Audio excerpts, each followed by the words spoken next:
Lehma sõigas Rootsi. Meite lehma karjamaa oli mere ääres. Venelaste piirivalve kõndis suure laia oa sisse, et uurida, kas mõni jälg on peale läinud.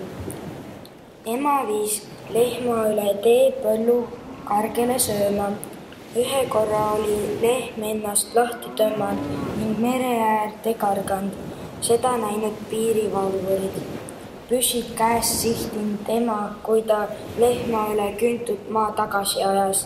Ema käratanud nendele vastu. Mis asja te kisate?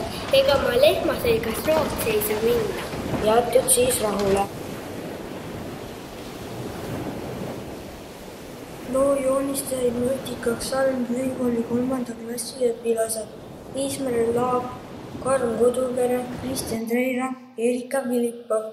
Juhendas Merle Lepik.